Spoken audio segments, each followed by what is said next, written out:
الحمد لله نحمده ونستعينه ونستغفره ونؤمن به ونتوكل عليه ونعوذ بالله من شرور أنفسنا ومن سيئات أعمالنا من يهده الله فلا مضل له ومن يضلله فلا هادي له ونشهد أن لا إله إلا الله وحده لا شريك له ونشهد أن سيدنا وحبيبنا ومولانا محمدا عبده ورسوله الذي أرسله بالحق بشيرا ونذيرا وداعيا إلى الله بإذنه وسراجا منيرا أما بعد فقد قال الله تعالى في كلامه المجيد والفرقان الحميد إن الله وملائكته يصلون على النبي يا أيها الذين آمنوا صلوا عليه وسلموا تسليما اللهم صل على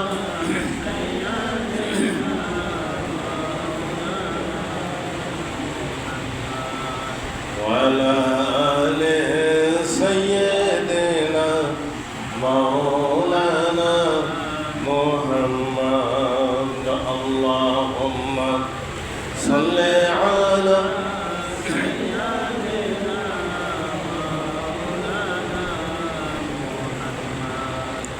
وعلى آل سيدنا مولانا কোথায় ছিলে কি ছিলে কেমন এলে এ ধরায় কোথায় ছিলে কি ছিলে কেমন এলে এ ধরায় কার লাগি তোমার সুখের নীল দুলছে রে হাওয়ায় আল্লাহুম্মা সাল্লি আলা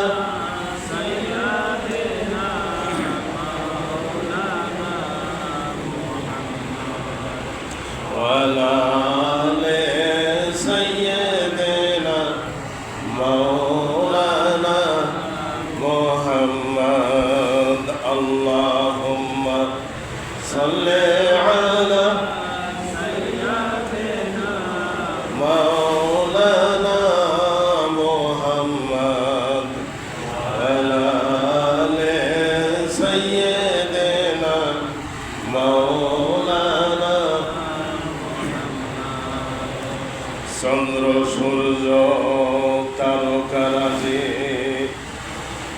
চন্দ্র সূর্য তারকারাজি কে সাজালো পৃথিবীর গাছপালা কার জন্যে আজি এ ধরনী শস্য শ্যামল সুজলা সুফলা আল্লাহুম্মা সাল্লি আলা مولانا محمد وعلى آل سيدنا مولانا محمد اللهم صل على سيدنا مولانا وعلى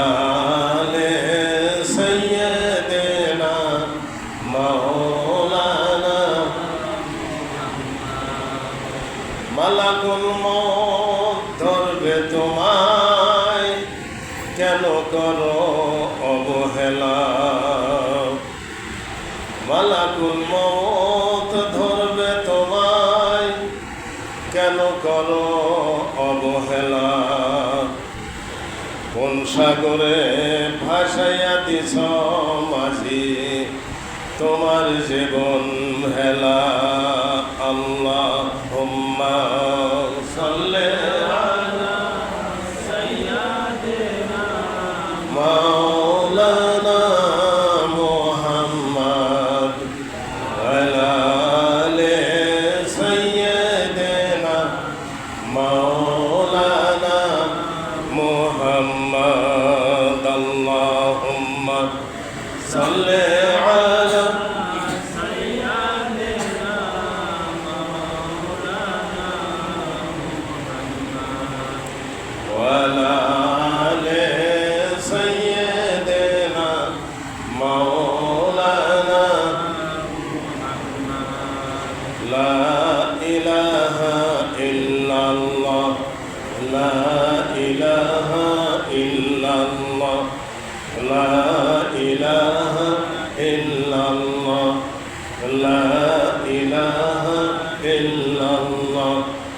লা ইলাহা ইল্লাল্লাহ লা ইলাহা ইল্লাল্লাহ লা ইলাহা ইল্লাল্লাহ লা ইলাহা ইল্লাল্লাহ মুহাম্মদ নাম যতই জপি ততই মধুর লাগে ওই নামে এত মধু থাকে কে জানি তো আগে মুহাম্মদ নাম যতই জপি লা ইলাহা ইল্লাল্লাহ লা ইলাহা ইল্লাল্লাহ লা ইলাহা ইল্লাল্লাহ লা ইলাহা ইল্লাল্লাহ লা ইলাহা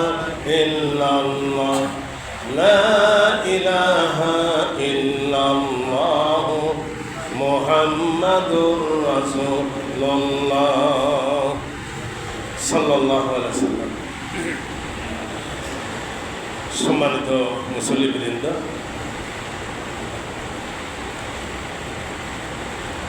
আজ খুতবার আলোচ্য বিষয়বস্তু হচ্ছে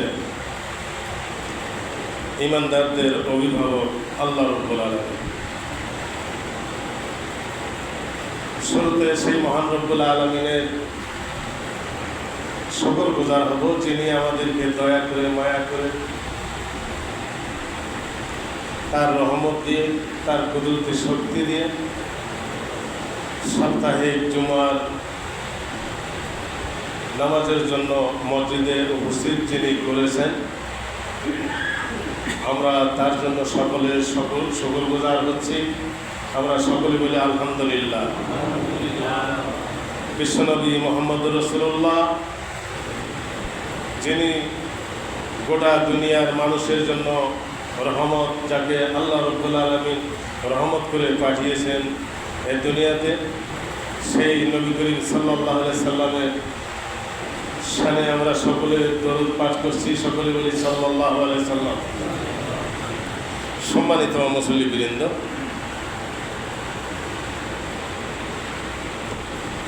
আল্লাহ রাব্বুল আলামিন আমাদের রব,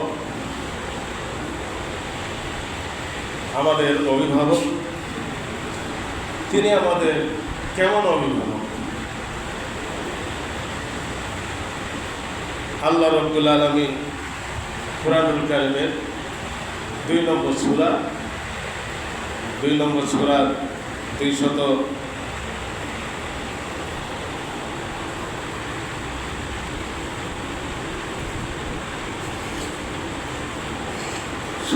নম্বর আয়াত তেলাওয়াত করা হচ্ছে এখন।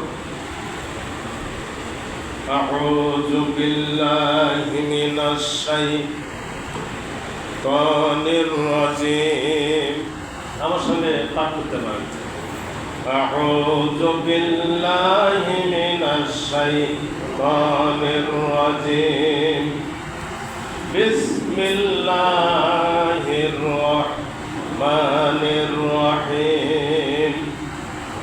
আল্লাহু ওয়ালিয়ুল্লাযীনা আমানু ইখরিজুহুম মিনাজ-জুলুমাতি ইলান-নূর ওয়াল্লাযীনা কাফারু আউলিয়াউহুমুত-তাগুত ইখরিজুনাহুম মিনান-নূরি ইলাজ-জুলুমাতি উলাইকা আসহাবুন নার হুম ফিহা খালিদুন। আল্লাহ রাব্বুল আলামিন বলেন, যারা ঈমান আনে আল্লাহ তাদের অভিভাবক, তিনি তাদেরকে অন্ধকার হইতে বাহির করিয়া আলোকে লইয়া যান। আর যাহারা কুফরি করে তাগুত তাহাদের অভিভাবক, ইহারা তাহাদের আলো হইতে অন্ধকারে লইয়া যায়। উহারাই অগ্নি অধিবাসী, সেখানে তাহারা স্থায়ী হয়ে যায়। অর্থাৎ চিরকালে সেই জাহান্নামে থাকবে। সম্মানিত মুসল্লিবৃন্দ, আল্লাহ ইমানদারদের অভিভাবক, অর্থ হচ্ছে ইমানদারদের সংরক্ষণকারী, ইমানদারদের হেফাজতকারী, ইমানদারদের বন্ধু। এই সম্পর্কে আল্লাহ রাব্বুল আলামিন বলেন, ইন্নাল্লাহা ইউদাফিউ আনিল্লাযিনা আমানু। নিশ্চয়ই আল্লাহ রাব্বুল আলামিন ইমানদারদের সংরক্ষণকারী। অর্থাৎ যারা আল্লাহর উপর ঈমান আনবেন, আল্লাহ বলেন তাদের সংরক্ষণকারী হিসাবে আল্লাহ রাব্বুল আলামিন ঘোষণা দিয়েছে। ঈমান এনেছিলেন আদম হাওয়া আলাইহিস সালাম, ঈমান এনেছিলেন ইব্রাহিম আলাইহিস সালাম, ঈমান এনেছিলেন নূহ আলাইহিস সালাম, ঈমান এনেছিলেন ইউনূস আলাইহিস সালাম, ঈমান এনেছিলেন ইউসুফ আলাইহিস সালাম। এমনি করে সমস্ত নবী রাসূলগণ আল্লাহর উপর ঈমান এনেছিলেন। আল্লাহর উপর ঈমান আনার কারণে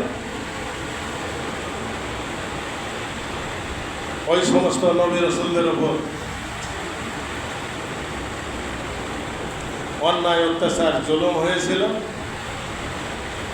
আর এই অন্যায় অত্যাচার জুলুমের অবসান ঘটিয়েছিলেন মহান রাব্বুল আলামিন। হেফাজতে রেখেছিলেন ওই সমস্ত লোকদেরকে মহান রব্বুল আলামিন। ওয়া মাকারু ওয়া মাকারাল্লাহ ওয়াল্লাহু খায়রুল মাকিরিন। কাফের মুশরিকরা ইমানদারদের উপর অন্যায় অত্যাচার জুলুম করেছিলেন। এই জুলুমের সময় আল্লাহ রাব্বুল আলামিন নবী রাসূল এবং ইমানদারদেরকে আল্লাহ তার কুদরতি শক্তি দিয়ে হেফাজত করেছিলেন। কথা ঠিক কিনা? সম্মানিত মুসল্লিবৃন্দ,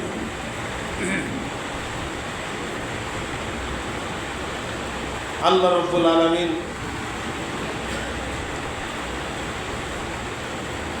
ইমানদারদের অভিভাবক। সেই হিসাবে ইমানদাররা যখন আল্লাহর হুকুম মোতাবেক নিজেদের জীবন পরিচালনা যখনই করতে গেছে, তখনই তাগুতের শক্তি ইমানদার এবং নবী রাসূলদের ওপর অন্যায় অত্যাচার জুলুম করেছিল। আল্লাহ রাব্বুল আলামিন সেই অন্যায় অত্যাচার দূর করে দিয়ে, আল্লাহ রাব্বুল আলামিন সেই সমস্ত সমস্যাগুলিকে দূর করে দিয়ে আল্লাহ রাব্বুল আলামিন নবী রাসূল ইমানদারদেরকে হেফাজত করেছেন এবং করবেন। এটাই আল্লাহর ওয়াদা। এই কারণেই আল্লাহ রাব্বুল আলামিন বলেছেন আল্লাহ হচ্ছেন ইমানদারদের অভিভাবক, আল্লাহ হচ্ছেন ইমানদারদের বন্ধু। সম্মানিত মুসল্লিবৃন্দ, যদি দুই একটি বড় বড় উদাহরণ দেওয়া যায়, আদম হাওয়া আলাইহিস সালাম যখন বিপদে পড়েছিলেন, আদম হাওয়া আলাইহিস সালাম আল্লাহর শরণাপন্ন হয়েছিলেন। আল্লাহ রাব্বুল আলামিন শিখিয়ে দিয়েছিলেন সূরা আল আরাফ 7 নম্বর সূরা 6 নম্বর আয়াত, রব্বানা যালামনা আনফুসানা ওয়া ইল্লাম তাগফির লানা ওয়া তারহামনা লানাকুনান্না মিনাল খাসিরিন। আদম হাওয়া দুইজনে আল্লাহর কাছে দোয়া করেছিলেন, বলেছিলেন রব্বুল আলামিন, আমরা অপরাধ করেছি, আমাদেরকে ক্ষমা করে দাও। আমাদেরকে যদি ক্ষমা তুমি না করে দাও, আমাদের উপর যদি রহম যদি না করো, তাহলে আমরা ধ্বংস হয়ে যাব। এইভাবে দোয়া করেছিলেন আদম হাওয়া আলাইহিস সালাম। আল্লাহ রাব্বুল আলামিন শিখিয়ে দিয়েছিলেন এই কথা। কোরআনুল কারীমে সূরা বাকারা 37 নম্বর আয়াতেও আল্লাহ রাব্বুল আলামিন বলেছেন ফাতালাক্কা আদামু মির রাব্বিহি কালিমাতিন ফাতাবা আলাইহি ইন্নাহু হুয়াত তাওয়াবুর রাহিম। আল্লাহ বলেন যে আদমকে শিখিয়ে দেওয়া হয়েছে কয়েকটি বাক্য, যে বাক্যগুলির মাধ্যমে তারা আমি আল্লাহ আমার কাছে ফরিয়াদ করেছিল, আমি আল্লাহ তাদের দোয়া কবুল করেছিলাম। কথা ঠিক না বা ঠিক? সম্মানিত মুসল্লিদের, এই জন্য আল্লাহ রাব্বুল আলামিন কোরআন কারিমে বলেছেন ওয়াকালা রাব্বুকুম উদউনি আস্তাজিব লাকুম, তোমরা আমার কাছে দোয়া করো, আমি তোমাদের দোয়া কবুল করব। ইব্রাহিম আলাইহিস সালামকে যখন আগুনের কুণ্ডে ফেলে দেওয়া হলো, আল্লাহ রাব্বুল আলামিন আগুনকে বললেন ইয়া নারু কুনি বারদাও ওয়া সালামান আলা ইব্রাহিম, হে আগুন তুমি এসি হয়ে যাও, শীতল হয়ে যাও, না শীতল না ঠান্ডা না গরম, এয়ার কন্ডিশন হয়ে যাও। সেইভাবে হয়েছিল। আল্লাহ রাব্বুল আলামিন এইরকম অভিভাবক ইমানদারদের। আল্লাহ কেমন অভিভাবক? এইরকম অভিভাবক, যেমন ইব্রাহিম আলাইহিস সালামকে আল্লাহ রাব্বুল আলামিন হেফাজত করেছিলেন আগুনের কুণ্ড থেকে। কথা ঠিক কিনা? সম্মানিত মুসল্লিবৃন্দ, এইরকম আল্লাহর অভিভাবক ইউনূস আলাইহিস সালামকে যখন মাছে গিলে খাইল, মাছের পেটে যখন ইউনূস আলাইহিস সালাম গেলেন, তখন ইউনূস আলাইহিস সালাম মাছের পেটে থাকা অবস্থায় আল্লাহর কাছে ফরিয়াদ করলেন, আল্লাহকে জানালেন লা ইলাহা ইল্লা আনতা সুবহানাকা ইন্নী কুনতু মিনাজ জালিমিন।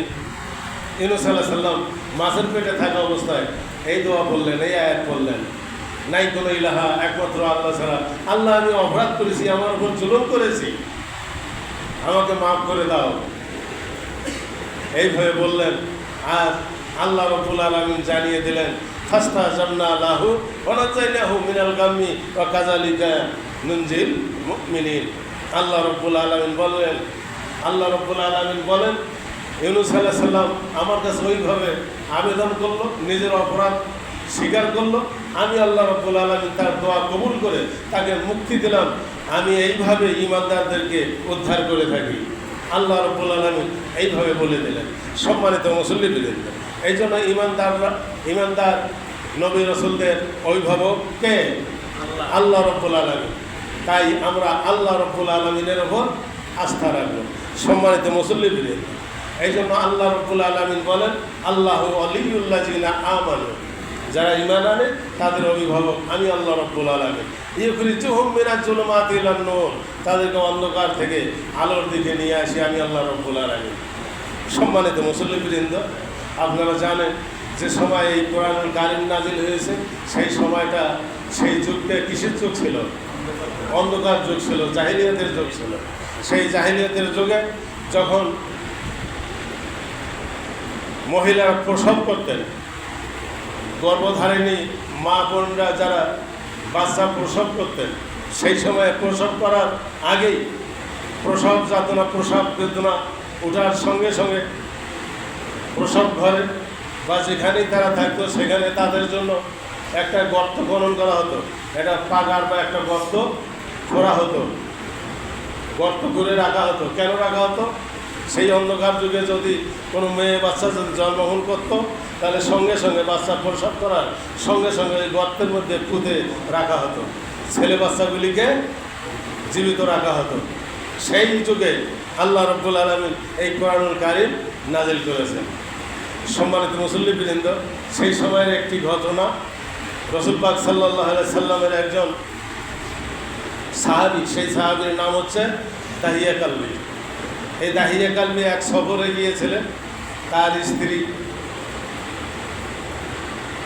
স্ত্রী গর্ভবতী থাকা অবস্থায় অনেক দিন পর উনি বাড়িতে আসলেন। সফর থেকে এসে দেখেন একটি তার ছোট ফুটফুটে মেয়ে, 4-5 বছর বয়স। বুখারী শরীফে আছে, কিন্তু কয়েকটা হাদিস আছে এইভাবে, অর্থাৎ বুখারী শরীফে এইভাবে উল্লেখ আছে, কিন্তু বিস্তারিত এই হাদিসটি বর্ণনা নাই বুখারী শরীফের মধ্যে। তবে উল্লেখ আছে দাহিয়া কালবি সাহাবী। সেই দাহিয়া কালবি সাহাবী তার ঘটনাকে কেন্দ্র করে, অর্থাৎ যখন সফর থেকে উনি আসলেন, আসার পর জানতে পারলেন তার একটি ফুটফুটে ছোট্ট একটি মেয়ে, 4-5 বছর বয়স। এটা দেখে সে চিন্তিত হয়ে গেলেন। একদিন তার স্ত্রীকে বললেন যে তুমি আমার মেয়েকে সুন্দর করে সাজিয়ে দাও, তাকে নিয়ে আমি আমার আত্মীয়ের বাড়িতে যাব। স্ত্রী মনে করলেন স্বামী বলতেছে হয় কথা ঠিক, আমার স্বামী বাচ্চাকে নিয়ে আত্মীয়ের বাড়িতে যাবেন। তার স্ত্রী ওই মেয়েকে সাজিয়ে দিলেন। সাজিয়ে দেওয়ার পর দাহিয়া কালবি এই বাচ্চাকে নিয়ে এক জঙ্গলের দিকে যাচ্ছেন। জঙ্গলে গিয়ে উঁচু জায়গায় উঠে মেয়েটাকে একটা জায়গায় বসতে বলে দাহিয়া কালবি গর্ত খনন করতেছেন। ছোট মেয়ে, বাচ্চা মেয়ে, খেলার মেয়ে মাঝে মাঝে আসতো, আসিয়ে বলতো আব্বু তুমি এখানে কি করো? দাহিয়া কালবি বলতেন এখানে আমি গর্ত খনন করতেছি, তুমি পরে দেখতে পারবে, ওইখানে গিয়ে তুমি খেলা করো, বসে থাকো একা একা। এইভাবে মেয়েটি ওখানে গিয়ে বসে থাকে। আর দাহিয়া কালবি গর্ত খনন করার পর মেয়েটিকে ডাক দিলেন। মেয়েটি আসলেন। আসার পর মেয়েটিকে বললেন আম্মু তুমি এই গর্তের দিকে লক্ষ্য করে দেখো গর্তে কি আছে। এইভাবে গর্তের কিনারায় দাঁড়িয়ে থেকে যখন লক্ষ্য করে দেখলেন, সঙ্গে সঙ্গে দাহিয়া কালবি তার এই ছোট্ট 4-5 বছরের মাসুম বাচ্চাটিকে ওই গর্তের মধ্যে ফেলাইয়া দিলেন। দিয়ে ওপরের পাথর মাটি চাপা দেওয়া শুরু করলেন। আর মেয়েটি ওই গর্তের ভেতর থেকে আব্বু আব্বু বলে চিৎকার করে কাঁদতে লাগলেন। মেয়েটি বললেন আব্বু তুমি আমাকে এভাবে মারতেছো কেন? এভাবে তুমি আমাকে মাটি দিয়ে দাফন করতেছো কেন? পুঁতে রাখতেছো কেন? যদি তোমার কোনো সমস্যা হয় তুমি আমাকে এখান থেকে ছেড়ে দাও, আমি এমন কোনো জায়গায় চলে যাব যেমন আর কোনো দিন তোমার সামনে আসবো না। এইভাবে মেয়েটি চিৎকার দিয়ে বাবাকে ডেকে ডেকে বলতেছেন। আর দাহিয়া কালবি ওপর থেকে মাটি পাথর চাপা দিচ্ছেন। মেয়েটি এইভাবে ফরিয়াদ করে চিৎকার করে বলতেছেন বাবার কাছে তুমি আমাকে ছেড়ে দাও, আমি আর কোনো দিন এই এলাকায় আসবো না, আমাকে যেতে দাও, আমি আর কোনো দিন তোমার সামনে করবো না। সম্মানিত মুসল্লিবৃন্দ, সেই সময় অন্ধকার যুগ। সেই সময়ে যখন দাহিয়া কালবি এই অন্ধকার যুগে তার জীবন্ত মেয়েকে কবর দিয়ে পুঁতে রেখে বাড়িতে চলে আসলেন। চলে আসার পর কিছুদিন পর দাহিয়া কালবি বিশ্বনবীর দরবারে উপস্থিত হয়ে করে নিলেন লা ইলাহা ইল্লাল্লাহু মুহাম্মাদুর রাসূলুল্লাহ। সম্মানিত মুসল্লিবৃন্দ, দাহিয়া কালবি মসজিদের এক কর্নারে বসে 8-9 দিন পর হাত তুলে ফরিয়াদ করে মেয়ের কথা স্মরণ করে কাঁদছেন আর 2 চোখ দিয়ে পানি পড়তেছে। বিশ্বনবী মুহাম্মদ রাসূলুল্লাহ সাল্লাল্লাহু আলাইহি সাল্লাম দেখতেছেন মসজিদের এক সাইডে দাহিয়া কালবি বসে হাত তুলে ফরিয়াদ করছে আর 2 চোখের কোনা দিয়ে পানি গড় গড় করে পড়ছে। আল্লাহর নবী বললেন দাহিয়া কালবি তুমি কাঁদছ? দাহিয়া কালবি দোয়া করা ছেড়ে দিয়ে আল্লাহ রসুলকে বললেন হে আল্লাহ রসুল আমি কাঁদছি আমার সেই মেয়েটির কথা স্মরণ করে, আল্লাহ কি আমাকে সেই গুনাহ মাফ করে দেবেন? আল্লাহ রব্বুল আলামিন বললেন, রসুল সাল্লাল্লাহু আলাইহি সাল্লাম বলেন মানুষ যখন ইসলাম গ্রহণ করে, কালেমা যখন পড়ে নেয়, তার জীবনের সব গুনাহ আল্লাহ রব্বুল আলামিন অতীতের সব গুনাহ আল্লাহ মাফ করে দেন। সম্মানিত মুসল্লিবৃন্দ, দাহিয়া কালবি বলতেছেন হে আল্লাহ রসুল আল্লাহ আমার ওই গুনাহ কোনোদিন আমাকে মাফ করে দেবেন না। আল্লাহর নবী দাহিয়া কালবিকে বললেন দাহিয়া কালবি এমন কি গুনাহ করেছো তুমি আমাকে শোনাও। দাহিয়া কালবি তার মেয়ের ওই চিৎকারের কথা বলতেছেন আর বলতেছেন হে আল্লাহ রসুল মনে হয় আমার ওই ছোট্ট মাসুম বাচ্চাটি আমাকে এসে জ্বরে ধরে বলতেছে আব্বু আব্বু আব্বু বলে আমাকে ডাকছে আর আমার ওই মাসুম বাচ্চাটির কথা স্মরণ হচ্ছে। আমার ওই মাসুম বাচ্চাটি ওই গর্তের মধ্যে বলছে আব্বু তুমি আমাকে এখান থেকে তুলে ছেড়ে দাও, আমি আর কোনোদিন তোমার সামনে আসবো না, তোমার এই এলাকায় আসবো না, তুমি লজ্জিত হবে, তোমার মান সম্মান যাবে, এরকম কর্মকাণ্ড আর কোনোদিন আমার দ্বারা হবে না, এই এলাকায় আমি কোনোদিন আসবো না, তুমি আমাকে এখান থেকে বাঁচাইয়া উঠে যেতে একবার আমাকে অনুমতি দিয়ে দাও। এইভাবে আমার ওই মাসুম বাচ্চাটি কাঁদছে আর বলছে হে আল্লাহ রসুল আমার সেই কথা বারবার স্মরণে আসছে।